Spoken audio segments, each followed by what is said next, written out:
Welcome to Veronica Live, and we are here with our next guest. He's one of my all-time favorite California guys, Drew Allen from the Drew Allen Podcast, and Drew has been out at CPAC. He's gotten to hang with all the conservatives. Drew, welcome back to Veronica Live. Hey, it's good to be with you, live from CPAC, actually, which is kind of fun. Okay. Well, when does it end? Today. Today's the last day. So, no, we're waiting for Trump to show up and give a speech, so I'm going to stick around and hear that. Okay. I have not actually heard him speak in person before, so I'm looking forward to it. Really? Oh, my gosh. Right. You're going to love him in person. That is going to be a treat, believe me. And he's funny as hell, you know, when I've been around and seen him speak, he is funny. He really is.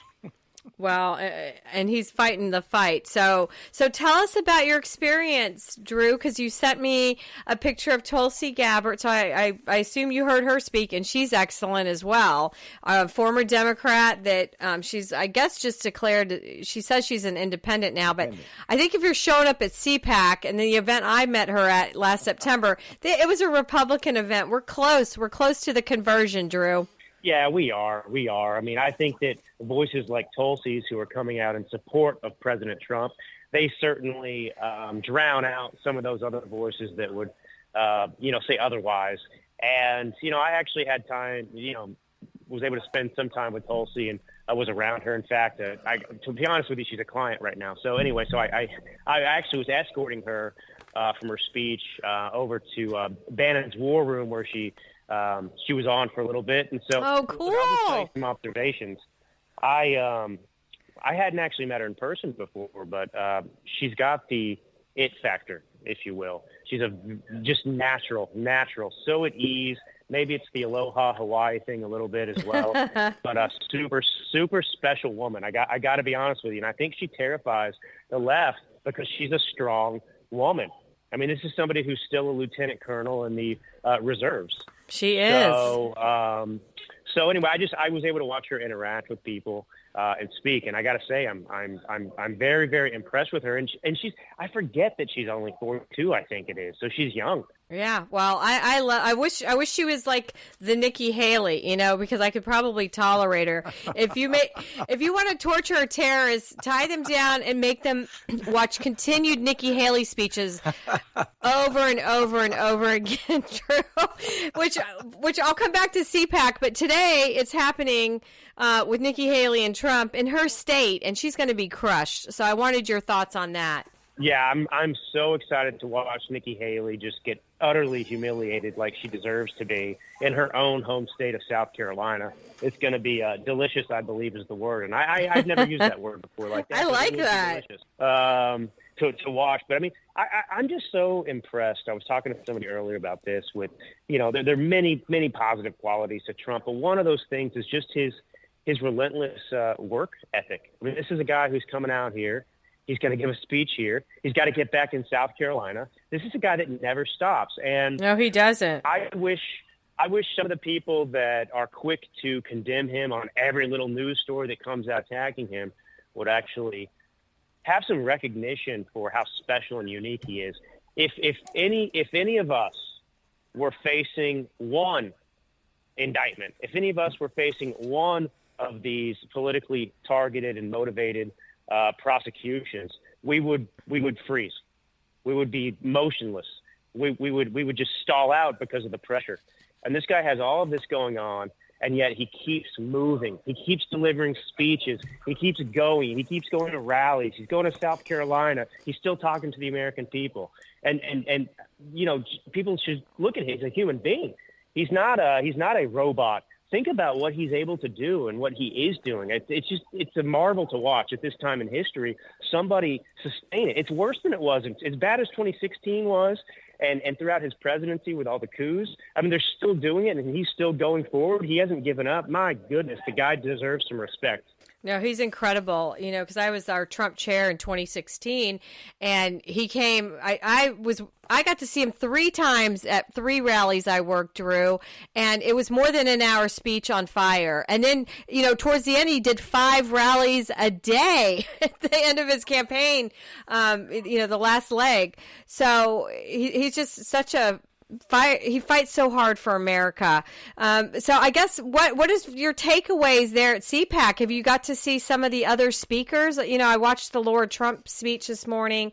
I know that Elise, what's her last name? The one that Stefanik is Stefanik, yeah. Yeah. So have you got to see some of these other amazing speakers?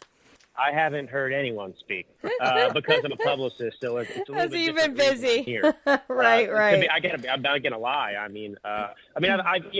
seen some of the speeches. I've watched some clips here and there. Right. But I was here to kind of look. To see these people also that I interact with all day, every day, and never meet. In the media world. Fantastic. Size people up, kind of, and really, I wanted to interact with like some normal people who are here and get a feeling for where they are in terms of their alignment with 2024. Because one of my concerns was people are not understanding and accepting quickly enough the stakes of the 2024 election. They're not acknowledging the gravity of it because it's painful to do so. Do people get how serious this is for their own personal lives and families and also the country's future? And I think people are getting there, and that's encouraging. And this is definitely MAGA country. I'll tell you that too. So there's no division here at CPAC. Well, it's always very electric when you get to be around, so many Republicans. When I went to the Trump inauguration, they were from everywhere. Even Canadians were there. So you're going to come back so fired up. But I know it's been crazy, and you've done your podcast and your Substack, and John and I were talking. The breaking news yesterday was darling Fani Wilson with her 2,000 phone calls with her lover and 12,000 texts. Yet they're not together. And Belize is, she's like, what continent is Belize on? So that clip was played again yesterday, and I laughed a lot. So take it away with Fani. Yeah. Well, look, she is, the tip of the iceberg in terms of just the utter corruption of this legal lawfare that's going on to go after Trump. I mean, look, think about it. I think I either wrote about this or talked about it. My main takeaway and point I've been driving about the Fani Willis crap is that she got her Tukis put in the hot seat, right? And she got actually questioned that day, and it showed how rotten she was. It showed how corrupt she was. And imagine if we could put Adam Schiff in a hot seat. Imagine if Nancy Pelosi could be in that situation. The accountability that we would actually get some satisfaction from experiencing, because that's what I saw with Fani Willis. We got a front row seat to just how bad and disgraceful these people are, and we caught her lying. And, it's just that's one person that at least because we got to see her sink, she couldn't stand up to the pressure. Like all these dominoes would fall as well, but, we don't ever get an opportunity to sit there and question Adam Schiff about his Trump-Russia collusion lies and everything else. But, man, how amazing would that be? Go ahead, John. We had our national committee man on Republican National Committee, Peter Feynman, on last week, and Peter's a lawyer, and it was interesting talking to him because we're the Trump verdict up in New York, about his commercial businesses, where there's no victims yet he's being fined $355 million for no crime. And there was another story yesterday there that Letitia James scored another scalp, and that was the NRA's head, Wayne LaPierre, over fraud, because she did the same thing. She picked a target and then sicked the government on him to find a crime, and of course, the New York jury found him guilty, and it's horrifying to think that the justice in America now is based on the state in which you live, or what your politics are, the flavor of your politics. Well, exactly, and that's one of the biggest, most important reasons that we have to win 2024, to give them the middle finger and start pushing back against this because, this is unprecedented. You pointed out other instances. So Trump we have to focus on. That's huge, going after the presidential candidate, but they're doing it to other people too. They have figured out a way to corrupt the justice system so that they can use that against the American people. And you don't have any rights under that. So it totally destroys our constitutional republic, the way they've managed to do this.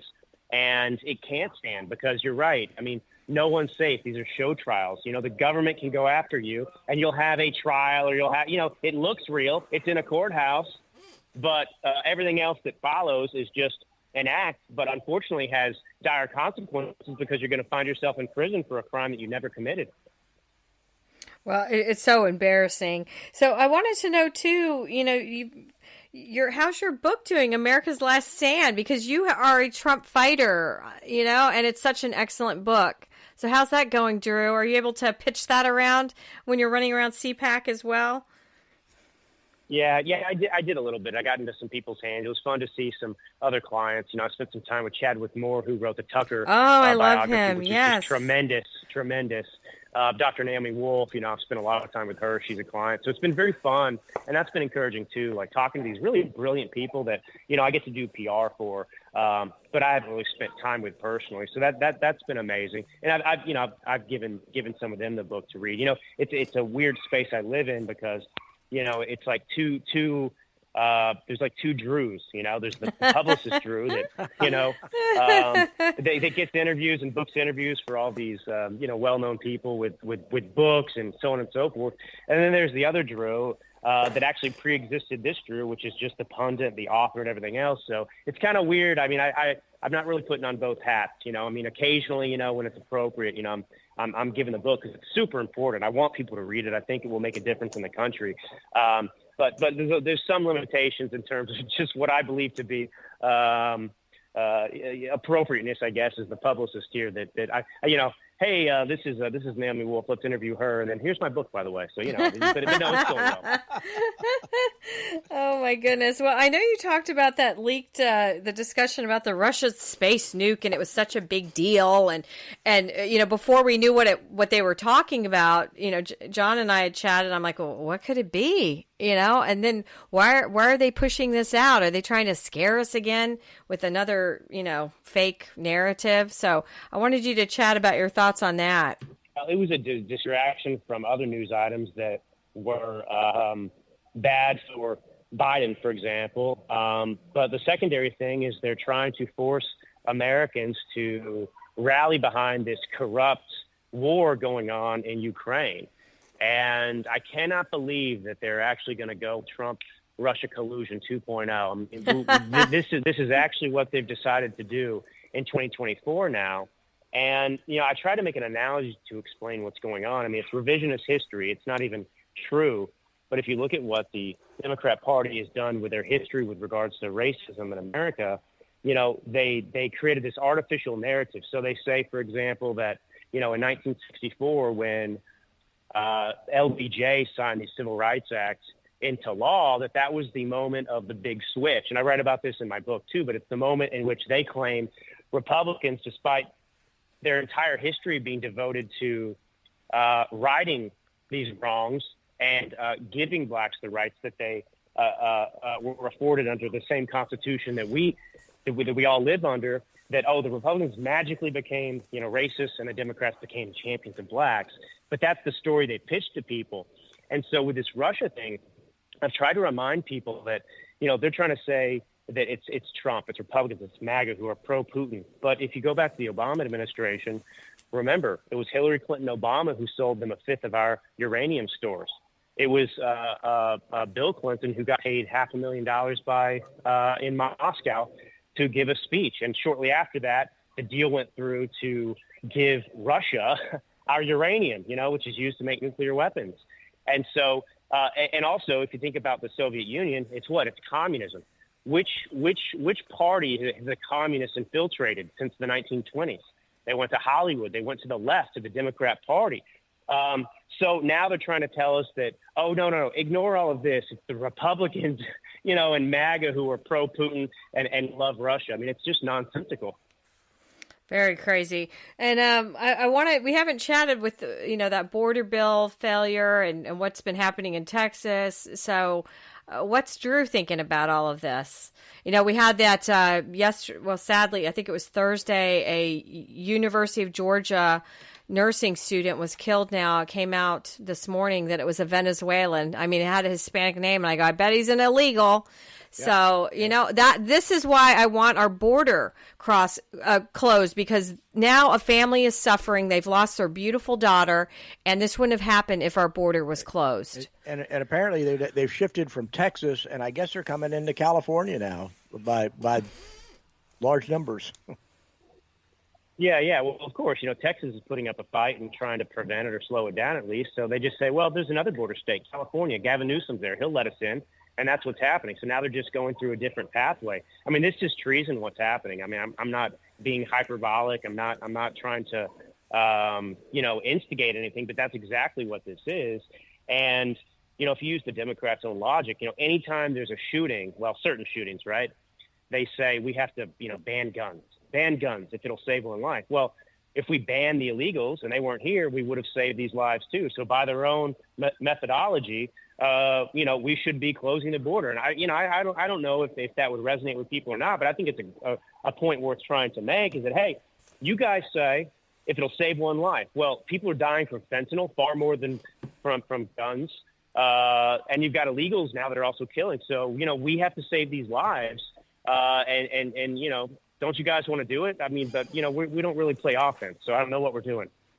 Well, and now a college girl's dead. And, I'm just so angry because I can't even imagine the hurt, and this girl had her entire future ahead of her, and it's gone because of this illegal. Gone.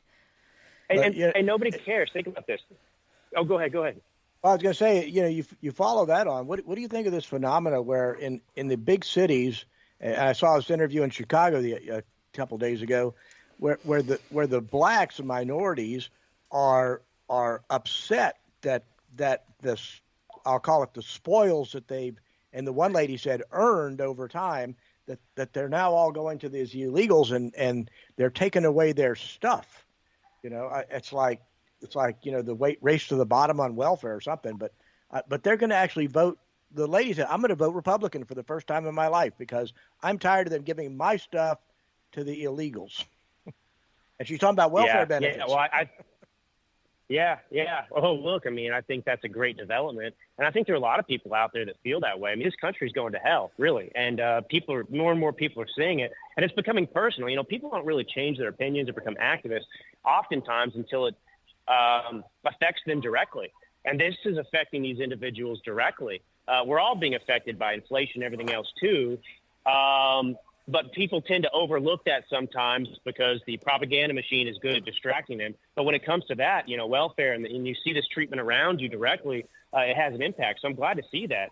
But, these are things that we should be caring about. This should drive people to the polls to support Trump, not this crap where they want to, get us upset about, Navalny, a Russian dissident, right, dying in a Russian prison. Meanwhile, Gonzalo Lira, of course, who was an American citizen, died in a Ukrainian jail for the exact same thing, being a dissident.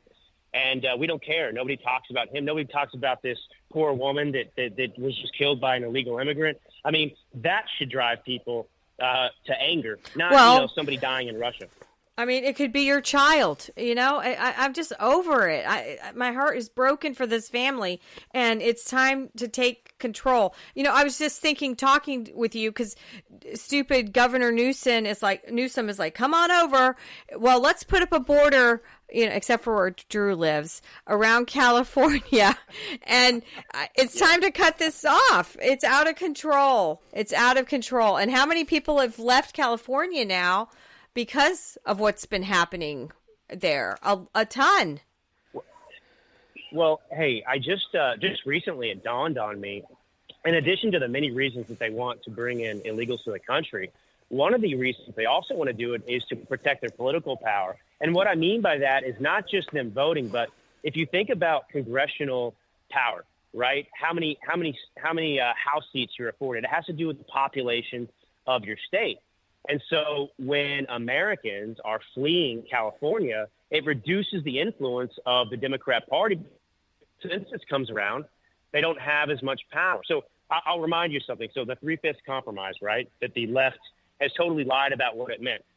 The Republicans negotiated with the Democrats, right, that black slaves were going to be counted as 3/5 of a person towards the census. And that was to reduce the power and influence of the southern slave states. It wasn't an attack against black people. It was Republicans trying to reduce and diminish the power of the slave states. And so that's what's at play here. They're losing population, but they're going to reinforce it with illegals. And they're allowing these illegals to be counted in the census, which is so crazy to me. And that's something that Joe Biden made happen right when he came into office. So they're using these people to basically, I mean, naturally, we should get more power and they should get less because of what they're doing to the country. But they're bringing illegals in to maintain that power. It's crazy. It's out of control. Go ahead, John. Well, I was saying that, they criticized the Trump people because they wanted to make it to be a requirement to be a U.S. citizen to get counted. And, Florida gained 2 congressional seats in the last census, and those came from somewhere else, like New York, losing one. And I think you're absolutely right. This is a bid to, and you notice they're not just putting it in one state; they're spreading them all over the place. So it's not just, they're not sending them to Florida; they're sending them to New York and Illinois, Chicago and Colorado and all these places where they are trying to increase their population. Yeah, they're reinforcing their numbers artificially by breaking the law, bringing in these illegals. And no doubt about it, they're going to use them to vote in the 2024 election. I mean, how are you going to prevent it? If you do mail-in ballots in a Democrat-controlled state, like in Philadelphia, let's look at Pennsylvania. I mean, this is my main concern, and I'm 100% confident that they're going to do this because if you motor voter, if you just get a driver's license, which you don't have to be a U.S. citizen to get a driver's license, automatically registered to vote. And if you're in the system, you're going to get a ballot. And so, it's disgusting. Let's say you got, it's disgusting. Yeah, that's it is what they're doing now, and it's in front of our face. Right. Well, the interesting part I heard was we're going to have to win that in terms of honest numbers. We need to bring 5% more, win by 5 percentage points more to make up for the Democrat cheating in ballot harvesting and flat out ballot fraud that they're planning. Well, and I was watching Laura Trump's CPAC speech this morning, Drew, and she's like, "We've got to play like they play with mail in and right. Getting people to the polls and not just voting on election day." Yes, we do. So she said it in her speech, and so hopefully we can make the change on that for sure. If we don't play by the same rules, we're going to lose. That's the problem. And I don't mean, go ahead. No, go ahead, Drew. Oh, no, I was just going to say, I don't mean to bring any pessimism. I mean, I have confidence in 2024, but, I do think that we're still behind on the learning curve about, how we're going to have the infrastructure in place to actually utilize mail-in ballots like they do, because they built that system to help themselves. And so we're being asked to adopt that system that they created and use it against them to our advantage too. And I do not think that people mentally or even strategically are ready to do that for 2024. Well, just in breaking news, the brother of the guy that's charged now with killing the UGA student, guess what? He's been arrested for having a fake green card, Drew, just in. So I'm like, we can't even make this up. I mean, these people are illegals. Who pays the price for this? Who pays the price family. For this? I mean, the family. Well, they pay the price, but I'm saying there's no price paid for the people that are responsible for allowing that person to stay here, that didn't do their job, that violated the law, that put that person back on the streets. There's no accountability for it. And until there's accountability for that too, it's also going to keep happening. These people are responsible. They have blood on their hands, as they like to say, which is true. And they just walk around like free people. Nothing happens to them. I mean, this is the outrageous thing. There's zero accountability for any of these people in government that are actually getting people killed. But if you get a jaywalking ticket, or if you took a selfie in the on J6, you're going to spend 16 years in prison. It's outrageous. Yeah. Well, one of my favorite little posts on this Instagram this morning regarding the story, someone wrote, "This is blood on Biden, Harris, and Mayorkas' hands, and then these parents need to sue the Biden administration." And I'm all in. I'm all in because now they've lost, their child that had a brilliant future ahead of her. I'm just disgusted by this. Well, some of this goes to to Arizona, where this one of the stories this past week in Arizona, refusing to extradite an illegal immigrant back to New York because they said, why? Alvin Bragg's not going to charge him. He's just going to let him go. So yeah, I saw that state attorney. Yeah, she's like, we have plenty to keep this guy in prison for years and years. Yeah, he'd probably be out, and he killed a woman there in Soho. So ridiculous. So I know, Drew, I don't know if it was on your Substack. I saw it. You commented on the prostitutes that are exposing people to HIV and how the DOJ is rolled in, to I guess they're considered handicapped because John and I talked about this last Americans week. With Disabilities Act. It's okay for prostitutes to spread their HIV to you and me. I mean, well, who's going to a prostitute? But the bottom line is our government is just absolutely ludicrous. They've lost their marbles. It's complete insanity. It's okay. You're disabled if you have HIV and you're spreading it to everybody. It's okay. Drew? Yeah, well, there's only one word to describe it, and it's a 4-letter word, and it's called evil. Oh, okay. This is evil. Yeah. No, okay, I thought it was the F word. I've tried to give that word up for Lent, and I've tried to give up stupid people for Lent, and it is not happening, Drew. It is not happening for me. Well, look, I've really challenged myself today. I said I've been don't tell anyone. Hopefully, my family's not. I've been cursing like a sailor lately, and it's the PR world or politics or something like that. And I can't say I've probably had the most articulate expressions of my thoughts over the past few days necessarily. And so I'm really bringing out the greatest effort I can to be articulate. Choose my words selectively. I'm even speaking a little bit slower than usual, if you haven't noticed. I really took the challenge today. I'm going to go on this show. I'm going to be the best Drew that I can be. You're so good. And then I wanted to, are you not disgusted? Back to the Trump and the 55 million, and then the darling Letitia, who wants to be governor of New York, is like, she's got her sights set on his Trump building on Wall Street, because she wants that trophy. It is just... Yep. I cannot believe we live in America. I lived in a third world country. It was not fun. There was corruption on everything from getting your car registered, to you have a car accident not caused by you. They say it was caused by you. There was nothing you could do. It is horrific. We are so heading that way. And people haven't stood up.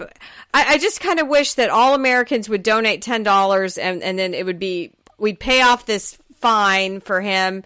But I'm sick. I can't believe I live in America. Well, yeah, I know. It's crazy. It's just like the mental gymnastics too. There's no basis in law actually for this. That's what's the challenge about explaining this to people is, it's very superficial. So, there's this law in the books and that law. They're just they're creating this situation. It's so outrageous, and they're forcing him to put that money up front for bail, basically. Before he can appeal it. It's just crazy. They are doing anything and everything they can to destroy this man. And there's just doesn't seem to be any limit to what they're willing to do to destroy him and his family. And, if he does not win, think about what might happen to him. I don't know what's going to happen to our country, Well, they're perverting the law, and everything just in order to get Trump. It just and anything seems to be fair game to these people, no matter what. I heard of some stories on the impeachment stuff and the history of high crimes and misdemeanors, and it has absolutely nothing to do with criminal activities, And you're like, how did they pervert a phone call into a high crime and misdemeanor, and it's like it's a political act, and they have no shame about perverting our laws in our country. Well, and that's why it's so imperative that he wins, because look, if If he loses, they stick him in prison, et cetera, et cetera. Yes, the country is most important, but part of that is the signal it sends. I mean, this is the victory of all victories. Like, this is, Gettysburg, if you will, or something like that in terms of great battles, because if they prevail, what's it going to do? It's going to break this country. It's going to break us mentally. I don't know what will happen after that, but if they can stick the most powerful man arguably in the world in prison over stuff he didn't do, there's nothing that can protect you. So, go ahead, John. Joe Biden walks on classified documents that he willfully stole, and here Trump, who has every legal authority to have classified information, he's the one that's being prosecuted, and Joe's too old and stupid, to be prosecuted. I mean, and he's the president. Did you see? You probably were too busy yesterday, but it was all over X.